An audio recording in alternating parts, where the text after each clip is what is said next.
오늘 사도행전 강의 7번째 우리가 시작을 하면서 교회의 길을 묻다 이렇게 제목을 정해봤습니다. 우리가 역할 그러면은 남편은 남편으로서 아내는 아내로서 그 역할 분담이 있는 것이죠. 그러니까 일정한 자격을 갖추고 내가 해야 할 일, 그 일에 무엇을 해야 되는지 바로 알고 그것을 감당할 때 역할을 잘했다. 뭐 이렇게 이야기할 수도 있습니다. 뿐만 아니라 이 역할이라고 하는 것은 개인이 사회에서 차지하는 그 특정한 위치를 결정하는 수단으로서 이 사회에서 인정되어지는 포괄적인 행동 유형이다라고도 이렇게 역할에 대해서 정의하는 경우가 있습니다. 마찬가지로 교회도 역할이 있습니다. 교회가 교회로서 해야 할 일이 있는, 하나님 앞에도 그렇지만 교회가 또 대사회적인 활동을 함에 있어서도 소금과 빛이 돼야 되는데 이 교회가 교회로서의 역할을 제대로 감당하는 그 몫이 있단 말이죠. 그 역할을 제대로 감당하지 못하게 될 때 주님의 온전한 교회가 될 수 없고 동시에 세상으로부터는 지탄을 받는 거죠. 인정을 받지 못하는 거예요. 오늘 여기 본문 말씀에 보면은 그런 점에서 교회다운 교회는 어떤 교회냐, 즉 성도다운 성도는 누구냐, 그걸 우리에게 가르쳐주고 있어. 어떻게 하면은 인정받는 성도가 되고 교회가 될 수 있을까? 오늘 본문이 그 점에 대한 것을 이야기하고 있어요. 먼저 기억해야 될 것은 교회는 세상에 물음을 일으켜야 된다라고 제가 말씀을 했는데 이 말의 의미는 뭐냐면 세상 사람들이 교회에 대해서 질문하도록 해야 된다는 거예요. 오늘 여기 본문 37절 말씀에 보면 이런 말씀이 기록이 되어 있어요. 그들이 이 말을 듣고, 그들이 이 말을 들었다는 말은 베드로가 성령 충만을 받고 제자들과 더불어서 설교했단 말이죠. 이 앞전에 나와 있는 말씀 36절까지 기록되어 있는 이 오순절 마가의 다락방을 통과한 후에 그들이 복음을 전했다. 그 말을 듣고 그 말, 마음에 찔려 베드로와 다른 사도들에게 물어 이르되 형제들아 우리가 어찌할꼬, 우리가 어떻게 해야 됩니까? 라고 하는 질문이에요. 그러니까 교회는 세상 사람들의 마음에, 오늘 여기 말씀에 보면 찔렸다 그랬는데 이 말을 좋은 편으로 말하면 울림이지요. 감동이 있는 거죠. 이게 교회가 해야 될 일. 그래서 그 울림을 받고 느낌을 따라서 감동이 되어져 가지고 교회에 와서 어떻게 해야 내가 구원을 받을 수 있습니까? 그걸 묻고 있는 것이죠. 자, 예수님 당시 한번 보세요. 예수님 당시에 예수님이 이 땅에 오셔서 여러 가지 일들을 하셨는데 한 번은 길 가시다가 날 때부터 소경되었던 바디메오를 만나죠. 디메오의 아들 바디메오. 여러분, 예수님이 지나간다는 소리를 듣게 되었을 때 이 바디메오는 어떤 생각을 가졌을까요? 저 예수 누구지? 예수가 다윗의 자손 예수요. 이 바디메오가 그런단 말이에요. 그 예수님을 만나면 내 눈을 뜰 수 있을까? 내가 지금 거렁뱅이가 되어서 이렇게 길거리에 앉아가지고 얻어먹고 있는데 이 삶을 청산할 수 있을까? 이게 질문이 있는 거죠. 예수님 만나면. 그래서 불러 세우는 거거든요. 자기 자신 속에 어쩌면 예수님이라면 이게 있었을 거예요. 12년 동안 혈류근원으로 고생하던 여인, 유출병 때문에 부정한 여인으로 취급받는 여인이 있었어요. 이 병은 저 병은 찾아다니고 좋은 약 다 썼어요. 치료가 안 돼요. 불치의 병이에요. 이제 죽을 날만 기다릴 수밖에 없어요. 재산도 다 낭진해 텅 비었단 말이죠. 그때 이 여인이 예수님에 대한 이야기를 듣고 예수라면 내 병도 고칠 수 있을까? 나도 회복될 수 있을까? 이 의아심, 그거 가지고, 그 질문을 가지고 주님 앞에 나왔죠. 그리고 지나가시는 주님의 옷자락 만지는 거죠. 삭개오 세리장이 수많은 욕을 먹죠. 동족에게. 매국노, 죄인 중에 죄인, 친구가 없어요. 외롭습니다. 그랬던 이 삭개오가 자기 마을, 자기가 살고 있는 그 동네에 지나가신다 이 얘기를 듣게 되었어요. 저분이시라면 내 친구가 되어줄 수 있을까? 날 만나주실까? 내 마음에 있는 고민 해결해 줄 수 있을까? 그 질문이 있죠. 그 질문 가지고 뽕나무 위에 올라간 거예요. 그때 주님을 만나서요 해결받았습니다. 누구에게 이야기할 수 없는 자기 자신만 가지고 있었던 그 마음의 물음, 그게 해결되었단 말이에요. 이런 질문들로 인해서 그들은 예수님 앞에 나오게 되고, 그 예수님 앞에 나왔던 사람들은 예수님을 만나게 되고, 예수님을 만난 그 사람들은 어떻게 됩니까? 치유받습니다. 변화가 되죠. 그리고 새로운 인생을 그들이 열어갑니다. 그럼 왜 사람들은 예수님에 대해서 마음의 울림을 받고 새로운 인생에 대해서 물음을 갖게 되었을까요? 이유는 안 하죠. 예수님이 그때 보여주었던 그 모습, 예수님께서 오셔서 이 땅에 행하셨던 그 일들, 그 모든 것들이 어둠 속에 빛과 그리고 희망으로 그들에게 다가왔던 것이죠. 그래서 예수님을 통해서 빛을 발견하고 희망을 발견했기 때문에 그분 앞에 자기 자신이 가지고 있는 자기 자신의 의문점을 질문하는 거죠. 오늘 본문도 마찬가지라고 생각해요. 오순절 성령 강림 사건과 베드로의 설교를 통해서 사람들이 그 설교를 듣고 마음에 찔림이, 울림이 왔어, 감동이 왔단 말이에요. 그 사도에게 묻습니다. 우리가 어떻게 해야 됩니까? 우리가 어떻게 해야 구원을 받을 수 있습니까? 저는 이 말씀을 보면서 참 내가 부족하다. 우리 교회가, 우리 성도들이, 세상 사람들이 우리를 향해서 이런 질문을 던질 수 있어야 돼요. 교회를 향해서 반드시 이 질문을 던지도록 해야 된다는 것입니다. 그리고 그들의 마음에 울림을 주고 길과 그리고 방향과 해답을 제시할 수 있어야 되죠. 이게 교회고 이게 성도. 흔히 우리가 교회를 나침반이다, 등대다, 그런 이야기를 하죠. 여러분, 나침반이 언제 필요하죠? 방황할 때 이게 동쪽인지 남쪽인지 북쪽인지 어느 방향으로 가야지, 방황할 때 나침반이 필요하죠. 망망대해에서 흑암 가운데 있을 때, 파도 가운데 있을 때, 생사의 기로에 서 있을 때 살 수 있는 길이 뭐예요? 등대, 불빛을 보는 것이죠. 항구가 거기 있단 말이에요. 사는 길이 거기 있단 말이죠. 이 교회가 그래야 된다는 거예요. 그럼 어떻게 그와 같은 역할을 감당할 수 있는 것이죠? 130여 년 전에 이 땅에 선교사님들이 왔습니다. 그들이 이 땅에 오게 되었을 때 조선 땅에 살고 있는 사람들은 의구심을 가졌어요. 저 사람들이 왜 이 땅에 왔지? 무엇 때문에 이 못 사는 이 땅에 와서 저렇게 때로는 핍박을 당하고 욕을 먹고 그러면서도 복음을 전할까? 어려움과 힘들, 우리가 잘 아는 것처럼 여러분들 아시는 그 서교동 그쪽에 가면은 외국인 선교사 여역이 있잖아요. 거기에 보면 선교사님들이 수많은 사람들이 이 땅에 오셔서 순교했고, 뿐만 아니라 어린아이들 태어나자마자 장티푸스에 걸리고 콜레라 걸려가지고 죽어나간 아이들이 수없이 많다. 그런데 왜 그들이 이 땅에 와서 저 어려운 가운데, 그 고난 가운데 생명을 내걸고 복음을 전하는 것이지, 핍박을 받으면서도 기뻐하는 이유가 무엇일까? 어제까지만 해도 술주름이 했던 사람, 어제까지만 해도 도박에 빠져가지고 가정을 챙기지 못했던 사람, 어떻게 그런데 저 사람이 저렇게 바뀔 수 있지? 저렇게 변화될 수가 있지? 라고 하는 의구심. 이게 교회를 보는, 예수쟁이를 보는 세상의 표현이다.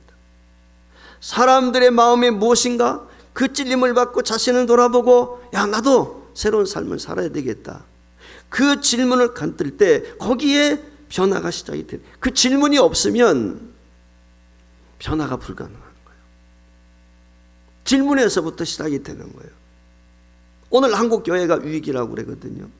그럼 왜 위기입니까? 위기인 이유가 무엇일까요? 다른 데 있지 않습니다. 사람들이 교회로 인해서 자신의 모습을 돌아보고 삶에 해결하지 못한 질문이 있단 말이죠. 의구심이 있단 말이죠.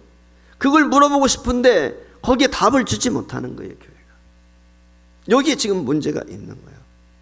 교회를 통해서 내가 끌어안고 있는 이 문제의 답을 찾아야 되는데 그 답을 얻지 못하게 되니까 그 반작용으로 뭐예요? 비난하는 거죠. 욕하는 것입니다. 더 이상 교회가 사람들의 마음에 울림을 주지 못해, 감동을 주지 못해, 찔림을 주지 못해요. 오히려 반감만 가지고 있단 말이에요. 그러니까 그들이 욕하는 것은 우리 탓이죠. 우리 교회 문제인 것이죠. 그들의 잘못이 아닌 거예요. 톨스토이가 쓴 책 가운데 너의 대문호 아닙니까? 이 사람이 무슨 책을 썼냐면 사람은 어떻게 살아야 하는가 라고 하는 책을 썼어요. 이건 자전적인 얘기예요. 성경을 읽다가 자기 자신에 대한 질문을 갖게 돼. 구원에 대한 질문. 그 질문에 대해서 성경으로부터 자기 자신이 찔림을 받고 그 성경에서 자신의 마음에 던져주는 그 질문에 대해서 답을 찾아가고 있는 것입니다. 그러니까 한마디로 말하면 사람이 어떻게 살아야 되느냐라고 하는 것은 자기 인생 질문에 대한 답이에요. 그걸 찾아가는 거예요. 살아있는 교회는 사람들에게 마음에 찔림이 있습니다. 울림을 줍니다. 그리고 물음을 던지게 만드는 거예요. 성도 또한 내 믿음의 삶으로 인해서 누군가의 마음의 울림을 전해줄 수 있어야 되는 것이죠. 야, 저 사람은 어떻게 저럴 수가 있지? 사업을 경영할 때, 직장 생활할 때도 믿지 않는 사람과 구분이 되는 거예요. 아니, 어떻게 저 상황에서도 감사할 수 있지? 기뻐할 수 있지? 저런 상황이라면 나는 도저히 어려울 텐데 어떻게 그게 의무심이 있는 거예요. 있습니다. 왜?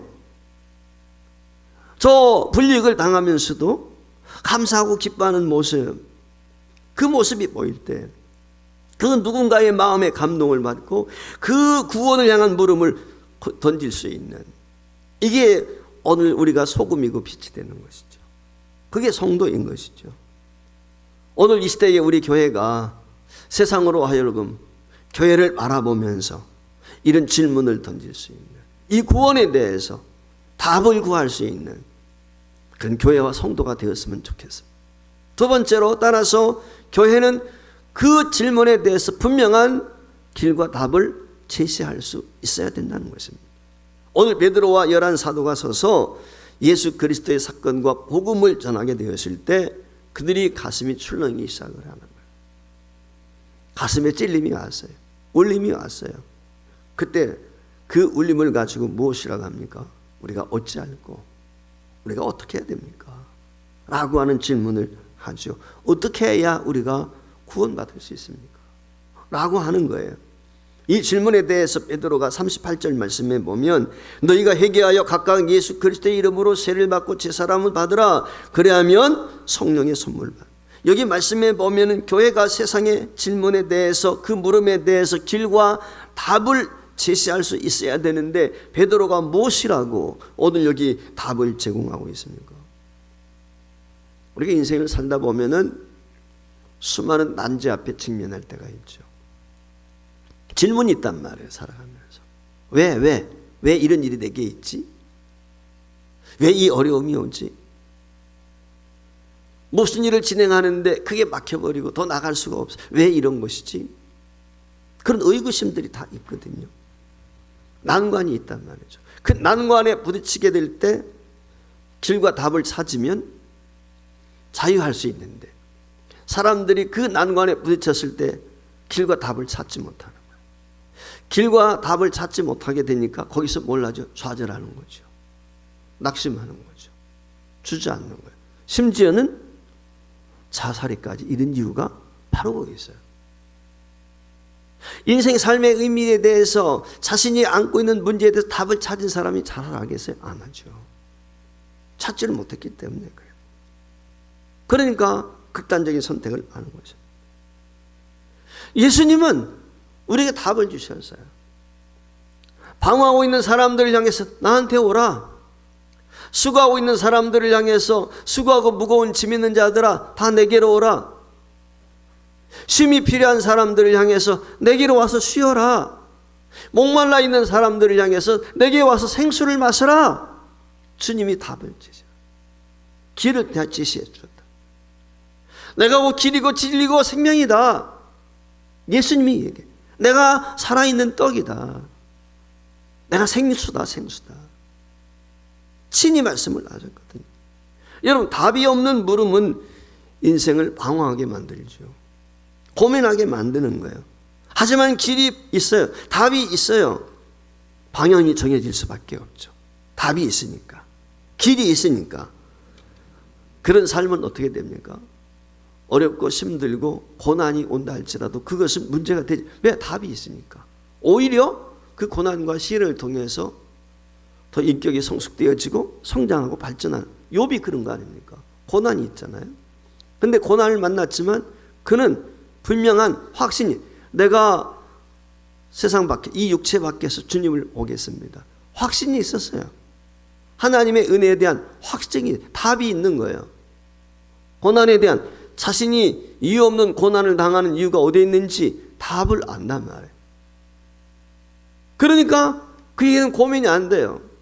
자기 아내가 저주하고 떠나가도 그게 어리석어 보이는 거예요. 자기 아내를 정말 어리석다고 얘기했잖아요.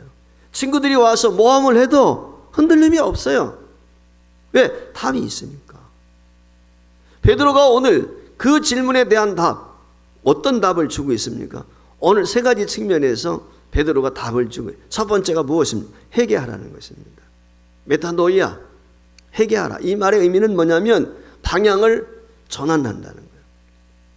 회개의 의미는 어떤 의미냐? 방향을 전환하는 것입니다. 일반적으로 회개하면 우리가 눈물 흘리고 참회하는 것, 반성하는 것 이렇게 생각하는데 그게 회개가, 회개는 방향을 완전히 돌리는 거예요. 그래서 방향을 돌려가지고 내가 새로운 삶을 살아. 그러니까 의지적인 행동이 있어야 돼. 회개, 참된 회개는 뭐냐면 의지적인 행동이 수반되어지는, 의지적인 행동이 수반되지 않으면 그것은 그저 반성인 것이지 그건 회심이에요. 그래서 우리가 흔히 회심이다 라고 하는 얘기를 쓰죠. 예를 들어서 그런 거예요. 내가 지금 서울을 가려고 해. 차를 몰고 나갔단 말이죠. 그런데 가다 보니까 이 서해안 고속도로를 타고 있는 거예요. 갈수록 어떻게 되죠? 내가 깨달았을 때 돌이켜야 되는데 깨닫지 못하고 그냥 가게 되면, 깨닫기는 했지만 돌이키지 않으면 어떻게 돼? 가면 갈수록 서울과는 멀어질 수밖에 없죠. 목적지와는 멀어지는 거예요. 돌이켜야 되는 거예요. 일단 멈춰야 돼요. 멈춘 것은 깨닫는 거예요. 반성하는 거예요. 근데 멈춤으로 끝나지 않고 이제는 돌아서서 서울 방향으로 핸들을 돌려야 되는 거죠. 이게 회심이란 말이에요. 그러니까 가던 길을 멈추고 올바른 방향과 올바른 목적을 향해서 돌리는 의지적인 결단, 이게 회개다, 회심이다. 그렇게 이야기할 수 있어요. 대부분의 사람들은 어떻습니까? 인생 살다 보면 자기 자신 잘했다, 참 잘 살았구나, 그렇게 위로하는 사람도 있지만 대개는 그래요. 자기 자신의 삶에 대해서 후회할 때가 많잖아요. 내가 왜 이렇게 살았지? 그러지 말았어야 되는데. 여러분, 그와 같은 생각, 우리가 후회할 때 있는데 그 후회는 하면서도 계속 그 길을, 남은 삶을 살아간다면 어떻게 될까요? 아무 의미가 없죠. 반성하는 것으로 끝나는 거예요. 진정한 회개가 아니에요. 성경은 우리에게 회개를 촉구한, 예수님께서 처음으로 이 세상에 오셔서 공생활을 시작하시면서 맨 먼저 그가 전한 메시지가 무엇입니까? 맨 처음에 하신 말씀이 다른 거 아니에요. 여러분 잘 아시는 것처럼 세례 요한으로부터 세례받고 광야에 나가서 금식기도 하시고 마귀의 시험도 이기시고 나서 맨 먼저 전하는 말씀, 마태복음 4장 17절입니다. 회개하라, 천국이 가까웠다. 회개하라, 천국이 가까웠다. 다른 게 아니에요. 오늘 성경이 말하는 것도 회개입니다. 그럼 회개는 무엇이냐?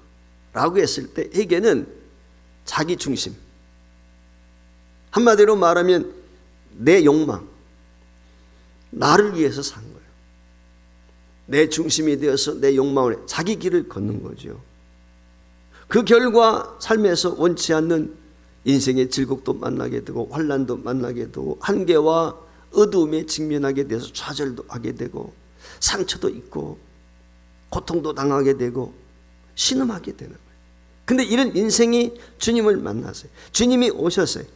하나님의 살아계심과 그의 영광을 하나님께서 우리에게 보여주셨어요. 그 영광된 주님을 만나서 그분을 내가 그분을 만났고 그분을 영접했고 그분을 모신 거지요. 그분을 만나고 그분을 통해서 내가 변화를 받고 그분을 모시게 되었을 때 내 중심으로 살았던 이 요나, 이제는 어떻게 돼요? 나의 주인이 나가 아니라 주님이 되는 것이죠. 내 의지로 살았어요. 내 힘으로 살았어요.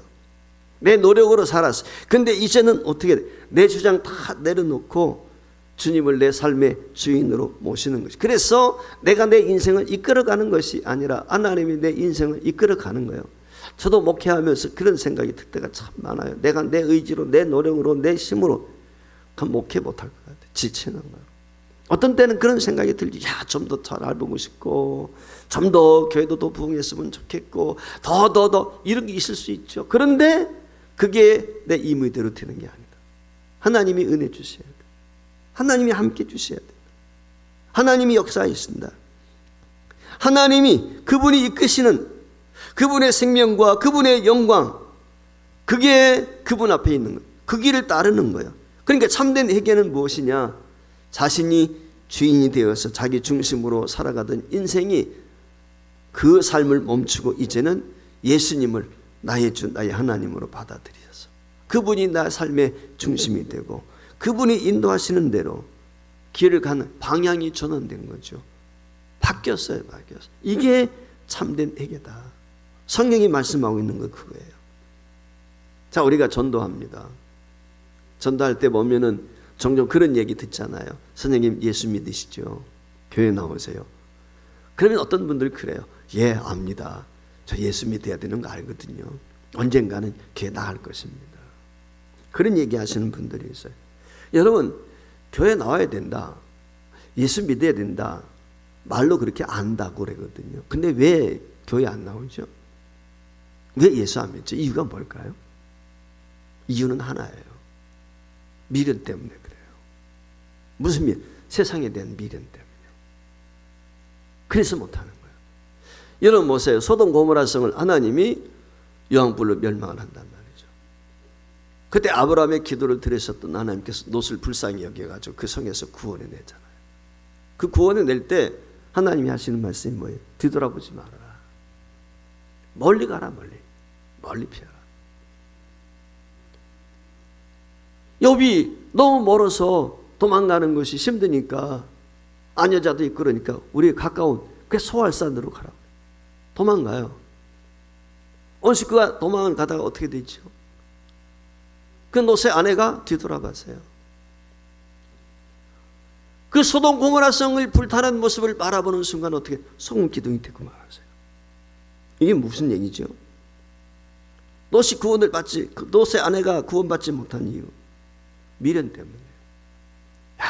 소돔 고모라 성에 우리가 정착해 살면서 어떻게 집을 지었고 어떻게 가문을 일구었고 어떻게 재산을 축적했는데 내가 어떻게 이랬는데 그 미련 때문에 결국은 소금 기둥이 되는 거예요. 대다수의 많은 사람들이 예수 믿어야 될 거 알아요. 교회 가야 된다는 거 알아요. 근데 안 되는 이유, 미련 때문에 그래요. 내가 예수 믿으면 이거 못해. 이 즐거운 것, 이 행복한 것, 세상적으로 볼 때 그런 제약들을 받는다고 생각해요. 여러분, 사람이 망하는 이유는 미련 때문에 망해요. 이 끈을 끊지 못하는 세상에 대한 미련이 결국 멸망으로 이어지는 거예요. 주님은 자신을 믿고 따르는 사람들을 향해서 분명히 결단을 촉구해요. 결단, 예수를 믿고 산다는 건 결단. 오늘 베드로가 지금 결단을 하는 거예요. 회개하라. 그건 결단이에요, 결단. 예수님께서 제자들에게 그 제자들이 따를 때 뭐라고 이야기합니까? 마태복음 16장 24절 말씀에 보면은 예수께서 제자들에게 이르시되 아무든지 나를 따라 오려거든 자기를 부인하고 자기 십자가를 지고 나를 따르라고 그랬어요. 그뿐이 아니죠. 누가복음 14장 33절 말씀에도 보면 이렇게 이와 같이 너희 중에 누구든지 자기의 모든 소유를 버리지 아니하면 능히 내 제자가 되지. 어떻게 말하면 주님의 제자가 된다는 것은 구원받는 거예요. 그러니까 내가 버리지 않으면 그거 웅켜쥐고 있는 나는 구원에 이를 수가 없다는 거예요. 우리가 깊은 물속에 빠지게 될 때 배가 난파해가지고 배가 파손되어서 물속에 빠지는 데가 황금덩어리 안고 있으면 어떻게 되죠? 황금덩어리 함께 물에 잠기는 거죠. 그 황금덩어리 버려야 내가 살 수 있어요. 똑같아요. 구원은 삶에 대해서 묻는 사람들에게 이와 같이 첫 번째 베드로가 회개하라. 두 번째 구원에 대해서 질문하는 사람들에게 베드로의 답은 세례 받으라는 거예요. 오늘 여기 세례를 받으라. 예수의 이름으로 세례를 받으라 그랬어요. 회개라고 하는 것은 여러분 아시는 것처럼 방향 돌이키는 것이다 라고 말씀을 해서 그렇게 회개한 방향을 돌이킨 사람이 이제는 자신의 결심을 세례 받음으로 확증하는 것입니다. 자, 우리가 세례를 할 때 개인적으로 하는 물론 경우도 있죠. 특이한 경우에는. 그러나 대다수는 교회가 당회가 한다면 세례는 목사 혼자 할 수가 없어요. 세례식은 꼭 당회가 있어야 됩니다. 장로가 있어야 되는 거예요. 원래 그게 없으면 불법이야. 사실은 헌법상이에요. 그래서 내가 교회를 하는데 장로가 없어. 그러면 장로 다른 교회에서 빌려와야 돼. 다른 분 모시고 와야 돼. 다른 교회에서. 그래서 같이 하는 거예요. 그래서 당회가 사실은 우리 교회에서는 지금 그렇게 못하고 있지만 실상은 당회가 면접을 하는 거예요. 저도 장로님들 앞에서 목사님 두 분과 장로님들 앞에서 면접을 했어요. 목사 단독으로 하는 게 아니고 다 그런 원래가 그렇게 되어 있어요. 세례가 교회를 대표하는 그 조직교회, 미조직 교회는 예를 들어 전도사님이 교회를 한다. 그러면은 당회장이 있단 말이에요. 이 교회에 그 목사님이 장로님을 대동하고 오시는 거예요. 그래서 면답을 해요. 면접을 그 문답을 하는 거예요. 그리고 나서 진행해요. 그러니까 이 말의 의미는 뭐냐면 조직교회란 말은 세례교인 25인 이상 그게 조직교회예요. 25인 이상 돼야만이 장로를 한번 세울 수 있으니까 그 조직교회에서만 진행이 되는 것이 조직교회는 미조직교회는 할 수가 없어요. 이 말의 의미는 뭐냐? 공회 앞에 내가 세례식을 통해서 내가 회개한 그대로 이제는 살겠습니다. 회개는 아까 돌이킴이라 회심이라고 그래. 그대로 내가 살겠습니다. 그게 확증하는 거예요. 자, 세례할 때 어떻게 물속에 들어갔다가 나오는 거예요. 지금이야 목사들이 약식으로 물을 머리에 찍지만은 과거에는 침례죠. 물속에 들어갔다 나오는 거죠. 그 물속에 들어갔다 나온다는 것은 뭐냐면 이전의 삶이 내가 물속에 들어갈 때 죽고 물속에서 다시 나올 때 새 삶이 되었다 그 말이에요. 그걸 상징적으로 이야기해. 그러니까 세례를 받는다는 말의 의미는 뭐냐면 대단한 결단이 필요한 것이죠. 내가 예수님 뜻대로 살겠습니다. 내가 자아를 이제는 그 물과 함께 장사 지내고 세례와 함께 장사 지내고 이제는 주님과 함께 주님의 길을 따르고 어떤 상황 가운데 있어도 주님과 함께 교제하며 주님 뜻대로 살겠습니다 라고 하는 것이 세례. 그래서 이 세례에 대해서 아주 잘 설명해 주고 있는 성경이 있는데 그것이 로마서 6장 1절로 5절까지 말씀이에요. 화면에 떴는데 한번 같이 읽어볼까요? 그런즉 우리가 무슨 말을 하리요? 은혜를 더하게 하려고 죄에 거하겠느냐? 그럴 수 없느니라. 죄에 대하여 죽은 우리가 어찌 그 가운데 더 살리요? 무릇 그리스도 예수와 합하여 세례를 받은 우리는 그의 죽으심과 합하여 세례 받은 줄을 알지 못하느뇨? 그러므로 우리가 그의 죽으심과 합하여 세례를 받음으로 그와 함께 장사되었나니 이는 아버지의 영광으로 말미암아 그리스도를 죽은 자 가운데서 살리심과 같이 우리로 또한 새 생명 가운데서 행하게 하려 함이라. 만일 우리가 그의 죽으심과 같은 모양으로 연합한 자가 되었으면 또한 그의 부활과 같은 모양으로 연합한 자도 되리라. 할렐루야. 세례가 이렇게 중요해요. 그리스도와 함께 죽고 그리스도와 함께 사는 거예요. 부활, 그걸 지금 이야기하고 있거든요. 그러니까 회개는 방향을 전환하는 거예요. 세례는 방향을 전환한 삶의 내용이에요. 그러니까 그걸 이야기하고, 그러니까 회개한 사람은 이제 어떻게 세례자로 살아야 돼요. 내가 세례교인입니다. 이게 대단한 거예요. 그러니까 세례교인이라는 자부심을 가져야 돼. 세례교인이란 말은 내 삶의 주인이 내가 아니고 주님이 내 삶의 주인.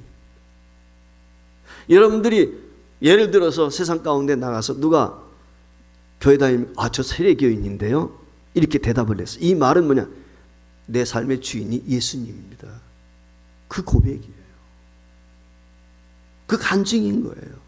그리고 예수님을 주로 받아들여서 그 주님의 길을 가며 그분의 은혜로 열려지는 삶, 이게 복된 삶인데 이게 세례자의 삶이라는 거야. 그렇게 살아라. 내가 주인이 아니고 내 삶의 주인은 예수다. 베드로가 그걸 답을 주고 있어요. 마지막 세 번째 베드로가 하는 말이 성령을 선물로 받으라. 38절에 그랬어요.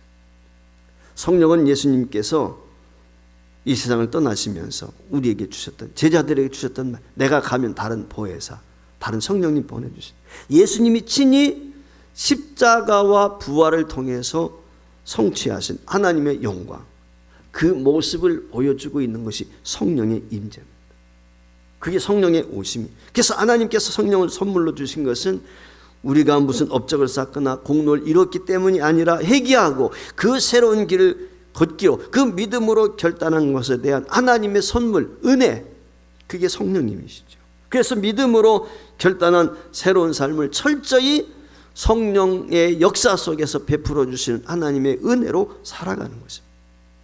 거듭나는 것도 은혜로, 우리가 치유받는 것도 은혜로, 변화받는 것도 은혜로, 새로워지는 것도 전적인 하나님의 은혜로, 세상을 이기는 것도 바로 하나님의 은혜로, 하나님이 기대하시는 열매를 맺는 것도 하나님의 은혜로 되는 것이죠.